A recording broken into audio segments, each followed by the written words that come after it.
കേരളം നിധി എന്ന് വിളിച്ച പെൺകുഞ്ഞ് പ്രസവത്തിന് പിന്നാലെ സ്വകാര്യ ആശുപത്രിയിൽ അവളെ ഉപേക്ഷിച്ചു പോകാൻ കാരണം ചികിത്സിക്കാനുള്ള പണം തങ്ങളുടെ കയ്യിൽ ഇല്ലാതിരുന്നതിനാലാണെന്ന് കേരളത്തിലേക്ക് തിരികെ എത്തിയ കുഞ്ഞിന്റെ രക്ഷിതാക്കൾ പറയുന്നു. ഭക്ഷണം വാങ്ങാൻ പോലും കയ്യിൽ പണമുണ്ടായിരുന്നില്ല. കുഞ്ഞിനെ തിരികെ കൊണ്ടുപോകണമെന്നാണ് ആഗ്രഹമെന്നും നിധിയുടെ രക്ഷിതാവ് പ്രതികരിച്ചു.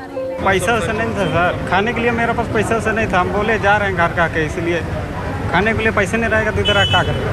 എറണാകുളം നോർത്ത് പോലീസാണ് കുട്ടിയുടെ അച്ഛനെയും അമ്മയെയും കസ്റ്റഡിയിലെടുത്തിരിക്കുന്നത്. ഇരുവർക്കുമെതിരെ ജുവനൈൽ ജസ്റ്റിസ് BNS ആക്ടുകൾ പ്രകാരമാണ് കേസെടുത്തിരിക്കുന്നത്. കുഞ്ഞിനെ ഉപേക്ഷിക്കാനുള്ള കാരണം സംബന്ധിച്ച് വ്യക്തത വരുത്തേണ്ടതുണ്ടെന്ന് പോലീസ് പറഞ്ഞു. അവര് ട്രെയിനിൽ വരുന്നതായിട്ട് നമുക്ക് വിവരം ലഭിച്ചിട്ടുണ്ടായിരുന്നു. അപ്പോൾ അവർ നമ്മുടെ മഫ്തിയിലുള്ള പോലീസ് സംഘം വാച്ച് ചെയ്യുന്നുണ്ടായിരുന്നു. ഇനിയിപ്പോൾ തുടർന്ന് നിയമ നടപടികൾ പ്രോപ്പറായിട്ട് ചെയ്യും. എറണാകുളം ജനറൽ ആശുപത്രിയിൽ ചികിത്സയിലായിരുന്ന കുഞ്ഞ് നിലവിൽ CWCയുടെ സംരക്ഷണയിലാണ്. പോലീസിന്റെ കേസന്വേഷണം പൂർത്തിയായ ശേഷമേ കുഞ്ഞിനെ രക്ഷിതാക്കൾക്ക് കൈമാറുന്ന കാര്യത്തിൽ ഉൾപ്പെടെ CWC തീരുമാനമെടുക്കൂ. കുഞ്ഞിനെ ഉപേക്ഷിക്കാനുള്ള സാഹചര്യവും കുഞ്ഞിന്റെ സുരക്ഷിതത്വം ഉറപ്പാക്കാൻ രക്ഷിതാക്കൾക്ക് കഴിയുമോ എന്നതും വിശദമായി പരിശോധിക്കും. ജാർഖണ്ഡിലെ CWCയുമായി ചേർന്ന് ഇക്കാര്യങ്ങൾ പരിശോധിച്ചു വരികയാണ്.